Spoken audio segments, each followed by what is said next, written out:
कि मैं कभी देख रहा था आज से 10 साल पहले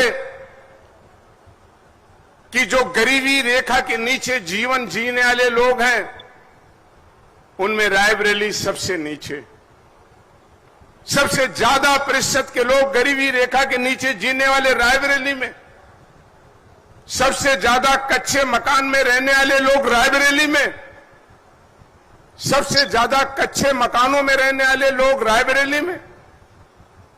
और क्या रायबरेली की जनता की याददाश्त इतनी कमजोर कैसे हो जाएगी कि जब हम बिजली की बात करते थे तो वही रायबरेली है जहां एक हफ्ते दिन एक हफ्ते रात की वो भी 3 घंटे की बिजली आती थी। हम बधाई देंगे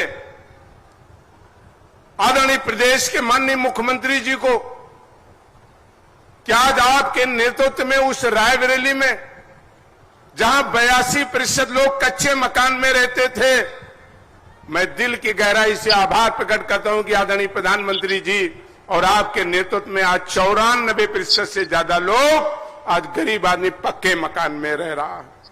वो रायबरेली जहां एक सप्ताह दिन और रात की बिजली हुआ करती थी वो भी 3 घंटे, आज वो 18 घंटे बिजली आपके दिशा निर्देशन में से रायबरेली जनपद को मिल रही है। वो रायबरेली जहां पक्की सड़कों का टोटा हुआ करता था, अगर एक विधानसभा में घूमे और 2 पक्की सड़क मिल गई तो हम लोग ये मान लेते थे कि चलिए कुछ तो काम हुआ। आज कोई विधानसभा ऐसी नहीं है जहां पर कोई संपर्क मार्ग ऐसा बचा हो जो किसी गांव को न जोड़ देता हो। और इसलिए आज इस मौके पर हम सबको जरूर ये चिंता भी करनी चाहिए और ये विचार करना चाहिए। जिनको देश की आबादी ने और रायबरेली के लोगों ने आजादी के बाद 55 साल तक केंद्र की और राज्य की सत्ता देने का काम किया, जिनको जनता ने अपने सर आंखों पर बैठाने का काम किया, आज जो देश में घूम करके देश की बुराई करते हैं, हम उनसे पूछना चाहते हैं। आदरणीय राहुल गांधी जी एक मेंबर ऑफ पार्लियामेंट होने के नाते और एक विधायक होने के नाते हम सबकी पहली जिम्मेदारी होती है देश की जनता, फिर वो निर्वाचन क्षेत्र की जनता जहां जिसने हमें ये मौका दिया है।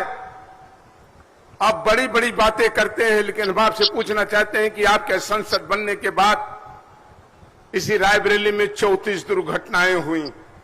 काश केवल आप वोट मांगने ना आते। जब पत्नियां विधवा हुई तो उनके आंखों के आंसू पूछने आते। जब लड़के नदी में डूब करके मर गए तो उनके परिवार में भी सांत्वना देने आते। जब गरीब का घर जल गया तो उसको भी सांत्वना देने आते। लेकिन 34 दुर्घटनाओं में कहीं नहीं दिखाई दिए। धन्य है आदरणीय हमारे मुख्यमंत्री जी जो हर घटना में उन्हें सहायता राशि देने का काम किया और एक सिंबल बन करके, एक छत बन करके, एक सहारा बन करके, एक परिवार का मुखिया बन करके उत्तर प्रदेश के मुख्यमंत्री जी ने उनके साथ खड़े होने का काम किया। आज जब उत्तर प्रदेश वो देश बदल रहा है, आज जब रायबरेली भी उसी के साथ विकास कर रहा है, आज जब हम उद्योग और व्यवसाय और रोजगार की बात करते हैं तो रोजगार की बात करने वाले कांग्रेस के लोगों हम आपको आईना दिखाना चाहते हैं। अब रोजगार की बात करते हैं। आपके ही समय केंद्र और राज्य की सरकारों में इसी रायबरेली में लगी 42 औद्योगिक इकाइयों में से 29 इकाइयां बंद हो गई। उनको पुनर्जीवित करने के लिए आपने क्या किया था? रायबरेली की ITI बंद हो गई। आपकी सरकार ने क्या किया? स्वदेशी कॉटन मिल बंद हो गई। आपकी सरकार ने क्या किया? 55 साल तक जिन लोगों ने आप पर विश्वास किया, आपने क्या दिया? भूखमरी। आपने क्या दिया उन्हें? कच्चे मकान।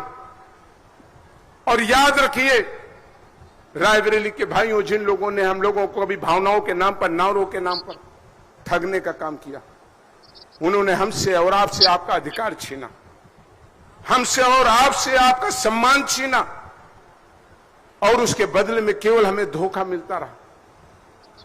और याद रखिए साथियों, जब देश है तो हम भी हैं।